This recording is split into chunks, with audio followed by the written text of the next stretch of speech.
Good morning student. आज का हमारा टॉपिक होगा मुगल वंश।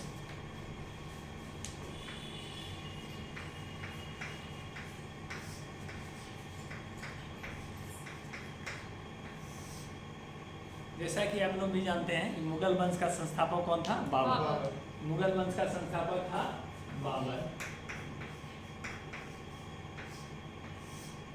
तो मुगल वंश का संस्थापक बाबर कैसे बना? बाबर 1526 ईस्वी में भारत के अंदर अटैक करता है। जो दिल्ली सल्तनत का अंतिम जो है शासक होता है इब्राहिम लोदी।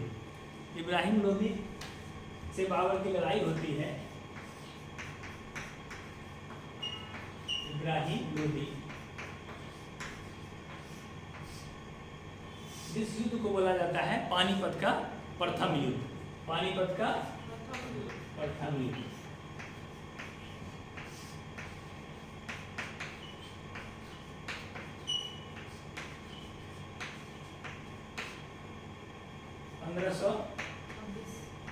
छब्बीस में पानीपत का प्रथम युद्ध बोला जाता है 1526 में, और इसका डेट हो जाएगा 21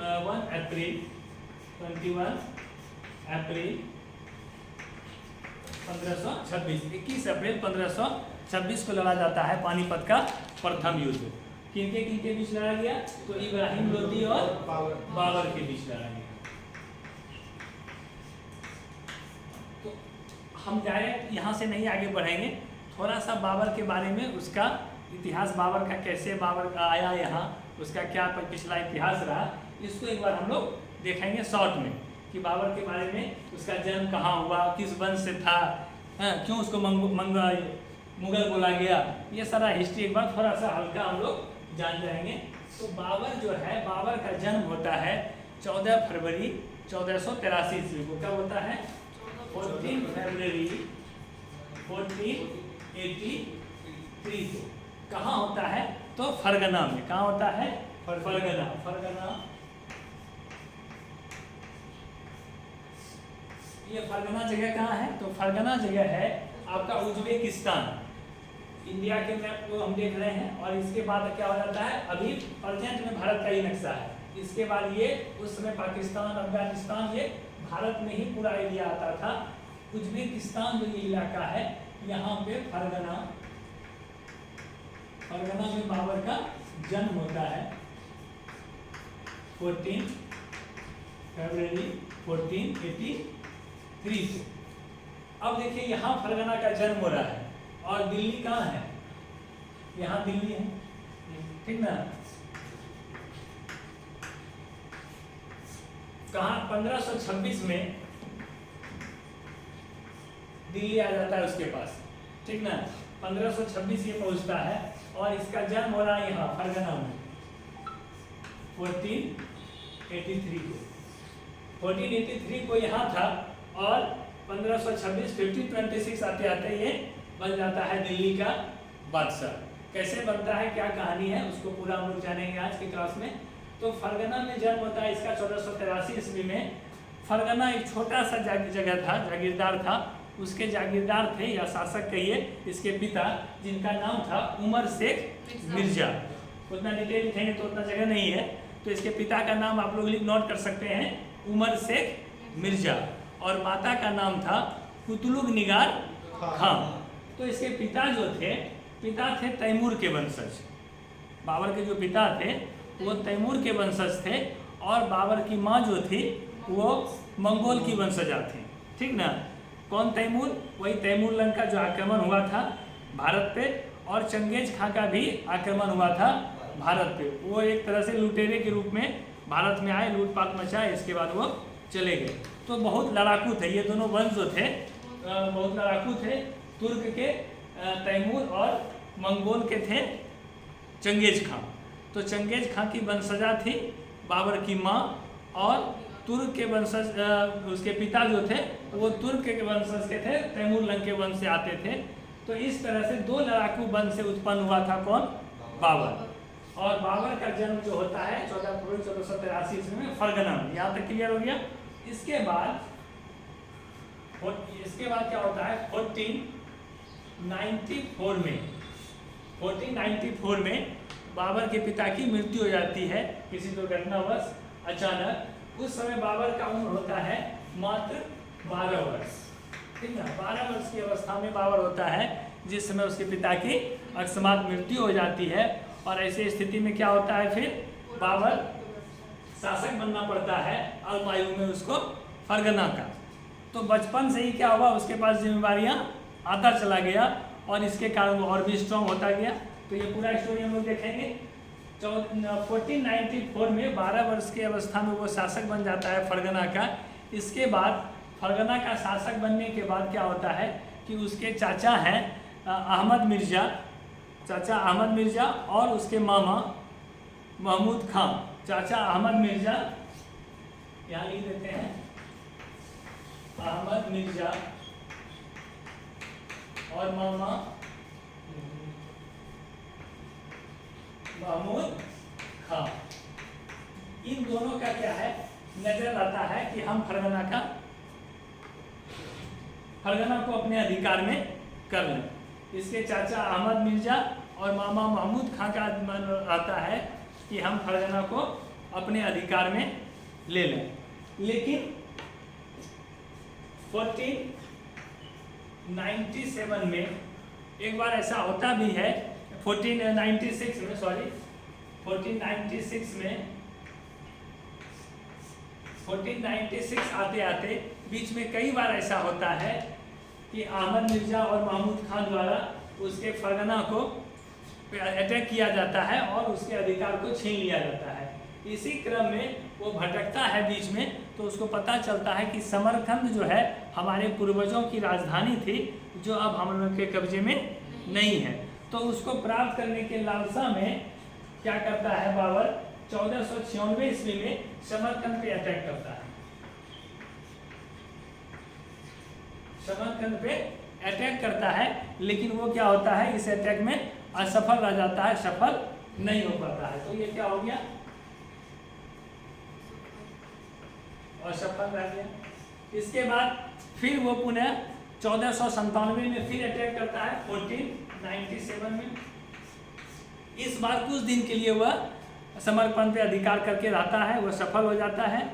और फिर 1501 में ये जो 1497 में अटैक करता है, तो कुछ दिन के लिए मान के चलिए 4 मंथ के आसपास, 4 माह के लगभग वो समरकंद पे अधिकार करके रख पाता है। लेकिन फिर जो थे समरकंद के शेवानी सरदार जो थे उज्बेक के, उनका नाम था शेवानी खां, वो क्या करते हैं, उन्हें अपने अधिकार में ले लेते हैं समरकंद को, और बाबर को वहाँ से भाग के फिर फरगना आना पड़ता है। तो ये क्रम चलता रहता है, फरगना समरकंद, फरगना समरकंद। उधर जाते हैं तो उनका फरगना छूट जाता है, उसके चाचा और मामा महमूद खां और चाचा अहमद मिर्ज़ा, ये दोनों गिद्ध दृष्टि लगाए रखते हैं कि उधर जैसे ही जाता है उधर ये कैप्चर कर लेते हैं। फिर उधर जाता है, उधर उज्बेक जनजाति भी पूरा शक्तिशाली है, वो भी तुरंत छीन लेता है। तो ये क्रम कई बार चलता है बाबर के साथ, समय बीतता जाता है। और तब एक बार बाबर क्या करता है, 1504 ईस्वी में इधर अफगानिस्तान काबुल पे अटैक करता है, ठीक ना।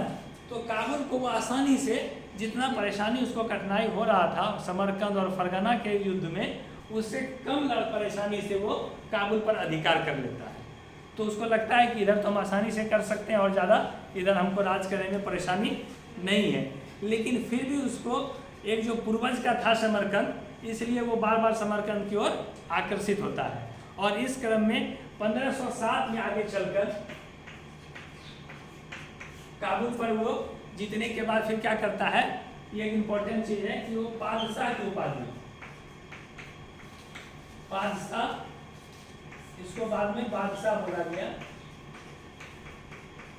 बादशाह की उपाधि या बादशाह की उपाधि धारण करता है 1507 में बाबर। इसके बाद फिर क्या होता है, काबुल में वो शांति से रह रहा था, कोई प्रॉब्लम नहीं था, लेकिन अपना शक्ति का विस्तार करके फिर एक बार अपना जो पुराना इच्छा था समरकंद का, उसको प्राप्त करने के लिए वो पुनः 1511 ईस्वी में प्रयास करता है और इस बार वो क्या करता है, ईरानी जो है शासक इस्माइल सफवी, ईरानी शासक इस्माइल सफवी का समर्थन प्राप्त करता है और फिर से वो अटैक करता है पूरा ताकत बना के समरकंद पे, और समरकंद पे इस बार वो अधिकार करने में सफल हो जाता है। समरकंद पे अधिकार भी हो जाता है। समरकंद पे अधिकार होने के बाद जो ईरानी शासक थे उन्होंने एक शर्त रखा था बाबर से कि आपको शिया धर्म को मानना होगा। आपको सुन्नी मुसलमान थे बाबर, उनको बोला गया कि आपको शिया मत को स्वीकार करना होगा, तब आपको हम समर्थन करेंगे, और वो किए भी, स्वीकार कर लिए। चूँकि समरकंद से इतना ज़्यादा लगाव था वो एक्सेप्ट कर लिए, ठीक है हम शिया धर्म को मानते हैं, और समर्थन लिए और समरकंद पे अधिकार भी किए। इसके बाद शासन कर रहे थे समरकंद, फरगना, काबुल, सारा उसके अधिकार क्षेत्र में, बुखारा, ये सारा उसके अधिकार क्षेत्र में आ गया बाबर के। लेकिन क्या हुआ कि जो ईरानी शासक थे उसने बाबर से कहा कि और जो सुन्नी समुदाय के लोग हैं उसको आप कन्वर्ट करें शिया में, जिससे क्या हो गया, विद्रोह हो गया वहाँ की जनता में, और उधर सेवानी सरदार लोग, उज्बेक लोग भी लगे हुए थे। तो फिर से समरकंद उसके हाथ से, बाबर के हाथ से निकल गया, समरकंद निकल गया। और इसके बाद वो अंतिम था समरकंद के प्रति प्रयास बाबर का, फिर वो समरकंद पे दोबारा कभी प्रयास नहीं करता है, और इसके बाद वो काबुल, कंधार वगैरह में शासन करने लगता है। आगे चल के फिर आपका 1519 में वो फिर इधर भारत के तरफ, अफगानिस्तान के क्षेत्र में और पाकिस्तान के क्षेत्र में इधर अपना एक्टिविटी को क्या करता है, बढ़ाने लगता है। इसी क्रम में 1519 में वो भारत के सीमा के आसपास पाकिस्तान के लगे इलाके में आक्रमण करता है और धीरे धीरे अपना अधिकार बढ़ाने लगता है।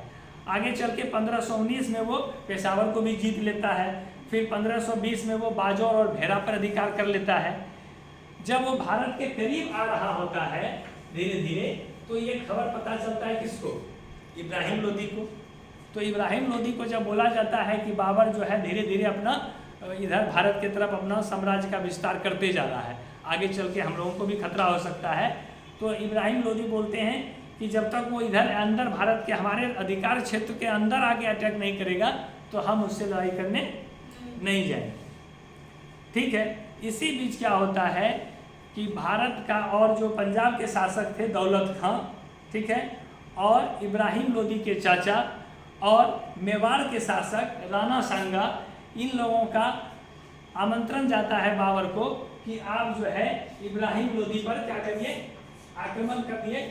और राणा सांगा में ऐसा लिखा गया है बुक वगैरह में कि राणा सांगा उनको ये भी दिए थे आश्वासन कि हम आपको इसमें साथ देंगे, ठीक ना, हम आपका समर्थन करेंगे इस लड़ाई में अगर आप अटैक करते हैं तो। अब कितनी सच्चाई है इसमें, लेकिन ऐसा भी कहा गया है। ठीक है। इसके बाद फिर ये भी है कि दौलत खां पंजाब के शासक और इब्राहिम लोदी के चाचा, उनका भी आमंत्रण मिला था बाबर को कि आप अटैक करिए इब्राहिम लोदी के खिलाफ। तो इससे क्या होता है कि बाबर को लगता है कि वहाँ के भारत के जो शासक हैं उनमें एकजुटता नहीं है और इसका फायदा हम आसानी से उठा सकते हैं। और जो ये लंबा दौर रहा कि कब से 1483 से लेके 26 तक का, 1526 आ गया, इस लंबे दौर में जितनी सारी लड़ाइयाँ वो लड़ा बाबर, बहुत सारा अनुभव लिया, तुलगमा युद्ध नीति सीखा, तोपखाना का इस्तेमाल, उसमें वो क्या हुआ, उसके पास 2 तोपची मिले, एक बंदूकबाज मिले जिसमें एक तोपची थे मुस्तफ़ा, नहीं तोपची थे अली कुली और बंदूकबाज थे मुस्तफ़ा, ठीक ना, ये लोग बहुत ही एक्सपीरियंस थे। इसके बाद बंदूक का प्रयोग हो गया, तोप का प्रयोग हो गया और अलग अलग व्यूह रचना भी वो सीखा था उज्बेक जनजाति वगैरह से। तो युद्ध में बाबर क्या है पूरे तरह से, और तुर्क से घुड़सवारी, तो अलग अलग चीज़ को वो मुगलों ये मंगोल से व्यूह रचना, तो वो पूरा एक्सपीरियंस था उसके पास, 40 साल का 42 साल का उसके पास एक्सपीरियंस था बाबर के पास युद्ध का। तो ऐसी स्थिति में बाबर क्या है, आत्मविश्वास से परिपूर्ण रहता है और वो तैयार हो जाता है इब्राहिम लोदी पर अटैक करने के लिए। उस समय भारत की स्थिति को अगर आप देखना चाहें तो यहाँ 3 मुस्लिम शासक होते हैं, एक इब्राहिम लोदी गुजरात के क्षेत्र में, आपका बहादुर शाह, ठीक ना, और इसके बाद फिर एक मेवाड़ के क्षेत्र में राणा सांगा, और विजयनगर साम्राज्य में कृष्ण देव राय, और ये बहमनी सल्तनत में रहते हैं हिंदू शासक। तो इस तरह से क्या है कि अलग अलग क्षेत्रीय शक्ति यहाँ क्षेत्रीय प्रांतों में बटा हुआ है, कोई एक बहुत बड़ा साम्राज्य नहीं था। भारत में अलग अलग क्षेत्र में अलग अलग राजा, अलग अलग शासक का अधिकार उस समय चल रहा था, और दिल्ली सल्तनत कमज़ोर हो चुका था। तो ऐसी स्थिति में बाबर क्या करता है, आक्रमण करता है 21 अप्रैल 1526 को, जो पानीपत के युद्ध के नाम से जाना जाता है। इस युद्ध में बाबर की सेना और इब्राहिम लोदी की सेना के बीच युद्ध होता है, और इस युद्ध को बाबर आसानी से जीत लेता है, और युद्ध के मैदान में इब्राहिम लोदी की हत्या हो जाती है। तो ये दिल्ली सल्तनत का पहला शासक होता है इब्राहिम लोदी, जो युद्ध के मैदान में मारा जाता है। ठीक है, तो इस युद्ध में क्या हुआ कि युद्ध के बाद वो ढेर सारा खजाना दिल्ली सल्तनत का जो था इब्राहिम लोदी का, उस पर लूटपाट करता है, और वह खजाना जो है उसमें वो उदारता दिखाते हुए अपने सैनिकों में, अपने सहयोगियों में, अपने मंत्रियों में उसको खुले मन से उसको बांटता है। और इसके बाद उसको उसके व्यवहार के कारण उसको कलंदर की उपाधि दी जाती है। किस चीज की उपाधि? कलंदर की उपाधि। किस युद्ध में पूछा जाएगा क्वेश्चन में कलंदर की उपाधि? तो बैटल ऑफ पानीपत, पानीपत के युद्ध में कलंदर की उपाधि मिलता है बाबर को। इसके बाद क्या होता है कि बाबर जीत लिया, दिल्ली सल्तनत आ गया किसके कब्जे में? बाबर के कब्जे में। अब जो है, जो आमंत्रण दिए थे दौलत खां हो या इब्राहिम लोदी के चाचा हो या राणा सांगा हो, इन लोगों को लगता है कि बाबर जो है अब यहाँ से लूटपाट करके चला जाएगा, लेकिन ऐसा होता नहीं है। और बाबर क्या करता है कि धीरे धीरे अपने साम्राज्य को स्थापित करने लगता है, और यह देख राणा सांगा भी अपने को एकत्र करने लगता है कि किस तरह से इसका जवाब देंगे। तो ये देख बाबर क्या करता है कि बाबर उससे पहले ही बाबर को लगता है कि हम अपने सत्ता को यहाँ तभी अच्छे से स्थापित कर सकेंगे जब हम राणा सांगा को अपने अधीन कर लें, ठीक ना, नहीं तो ये कभी भी हम पे अटैक कर सकता है। तो इसलिए बाबर क्या करता है, पुनः जो है 1528 में अटैक कर देता है किस पे? राणा सांगा पर, जिसे कि खानवा के युद्ध के नाम से जाना जाता है। तो खानवा के युद्ध में क्या होता है, ये महत्वपूर्ण चीज हम लोग को देखना है। तो खानवा का युद्ध सबसे पहले किसके किसके बीच लड़ा गया? तो खानवा का युद्ध बाबर और राणा मेवाड़ के शासक राणा सांगा के बीच लड़ा गया। इस युद्ध को प्रारंभ करने से पहले बाबर को लगता है कि यह युद्ध जो है जीतना हमारे लिए उतना आसान नहीं होगा जितना कि हम इब्राहिम लोदी के खिलाफ पानीपत के युद्ध को जीत लिए थे। तो इसलिए बाबर क्या करता है, सॉरी ये कितना लिख देते हैं, 28-27 करना है इसको, लगातार वो युद्ध लड़ा है 26, 27 और 28, ठीक ना, लगातार वो युद्ध लड़ा है, एक भी साल गैप नहीं है। तो 26 में होता है पानीपत और 27 में होता है खानवा का युद्ध। तो खानवा का युद्ध 27 में होता है 16 मार्च 1527 को, 16 मार्च 1527 को। तो इस युद्ध को प्रारंभ करने से पहले बाबर क्या करता है कि अपने सेनाओं को मोटिवेट करता है और उसको एक नारा देता है जिहाद के रूप में कि हमको जो है हिंदू, ये हम कोई सत्ता हथियाने की लड़ाई नहीं लड़ रहे हैं, ये एक हम हिंदू राजाओं के खिलाफ लड़ाई है हमारी, और इस लड़ाई में हम लोगों को जी जान से लड़ना है, पूरे शक्ति से, पूरे ताकत से लड़ना है। इस लड़ाई को लड़ने के लिए वे अपने सेनाओं में मतलब आत्मबल को बढ़ाने के लिए ऐसा नारा देते हैं। तो अगर क्वेश्चन में आता है कि बाबर ने किस युद्ध में जिहाद का नारा दिया, तो वो हो जाएगा खानवा के युद्ध में। खानवा का युद्ध लड़ा जाता है। इधर राणा सांगा भी इस युद्ध में अपने को विजयी करने के लिए हिंदू राजाओं का समर्थन लेने की कोशिश करता है, जिसमें मेदिनी राय का समर्थन उसको प्राप्त होता है। खानवा का युद्ध प्रारंभ होता है और खानवा के युद्ध में भीषण नरसंहार, भीषण मारकाट होने के बाद अंतोगत्वा क्या होता है, राणा सांगा की पराजय होती है और बाबर इस युद्ध में भी विजयी हो जाता है और राणा सांगा युद्ध के मैदान से चला जाता है और खानवा का युद्ध जीत जाता है बाबर। तो खानवा का युद्ध भी जीत गया बाबर। इसके बाद बाबर फिर आगे की तैयारी करता है। और इस युद्ध में एक और इम्पोर्टेंट बात है कि इस युद्ध के बाद जो है वो क्या करता है, अपने को गाजी की उपाधि देता है। इस युद्ध को जीतने के बाद गाजी की उपाधि, गाजी की उपाधि से नवाजता है खुद को बाबर खानवा के युद्ध को जीतने के बाद। फिर क्या होता है, अगले साल 1528 में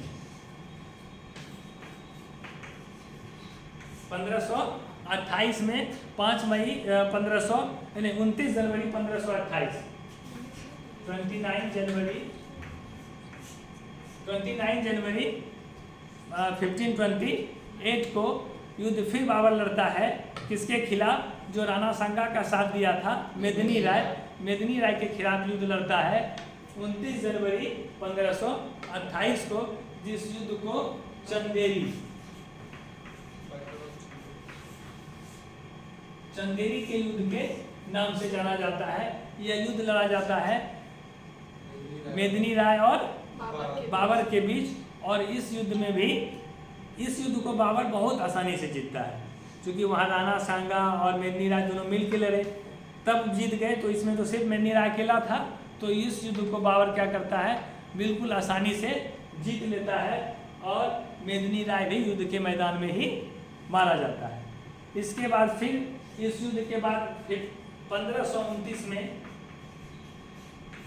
एक युद्ध फिर लड़ता है बाबर, जिसे कि घाघरा के युद्ध के नाम से जाना जाता है। यह युद्ध लड़ा जाता है 5 में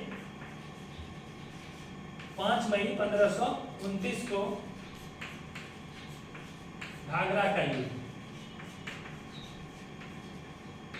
तो घाघरा का युद्ध लड़ा जाता है अफगानों और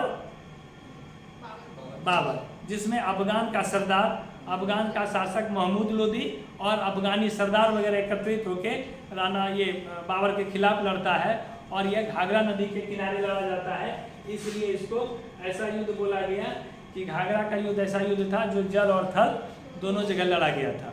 ठीक है, तो इस युद्ध में भी बाबर की विजय होती है और महमूद लोदी को, जो नेतृत्व कर रहा होता है घाघरा के युद्ध का, उसको भागना पड़ता है। तो इस तरह से बाबर 4 लड़ाइयाँ लड़ता है भारत के अंदर। पानीपत का युद्ध 1526, 1527 खानवा का युद्ध, 1528 चंदेरी का युद्ध और 1529 घाघरा का युद्ध। ये चारों युद्ध को बाबर जीतता चला जाता है और मुगल सत्ता को वो क्या करता है, स्थापित करता है भारत में। और दुर्भाग्यवश 1530 में बाबर की मृत्यु हो जाती है। 1530 में बाबर की मृत्यु हो जाती है और 1530 में दिसंबर में मृत्यु होती है बाबर की। और दिसंबर में ही शासक बन जाता है हुमायूं। शासक बन जाता है हुमायूं, जो बाबर का उत्तराधिकारी है, बाबर का बेटा है, वो कौन बन जाता है, शासक। तो ये हम नेक्स्ट क्लास में पढ़ेंगे। हल्का बता दे रहे हैं आप लोग को हुमायूं के बारे में कि हुमायूं जब शासक बनता है तो उसके पास बहुत सारा चैलेंजेज है। चैलेंजेस के रूप में क्या है कि एक तो बाबर जब आया था तो भारत आने के बाद वो लगातार 4 साल तक युद्ध ही लड़ता रहा। वह अपने साम्राज्य को संगठित नहीं कर सका था, स्टेबल नहीं कर सका था, उसको अस्थिरता प्रदान नहीं किया था और ढेर सारा दुश्मन तैयार करके रखा था। इसके बाद क्या होता है कि हुमायूं का जो व्यक्तित्व था वो भी उसके साथ है, वो उतना कठोर व्यक्तित्व का नहीं था, वो एक उदार व्यक्तित्व का आदमी था। इसके बाद वह अपने साम्राज्य का बंटवारा भाइयों में कर देता है। तो ये सब तत्कालीन समस्या हुमायूं के साथ होती है, जो हम लोग नेक्स्ट क्लास में पढ़ेंगे जब हुमायूं का टॉपिक के लिए हम क्लास लेंगे। Thank you all of you.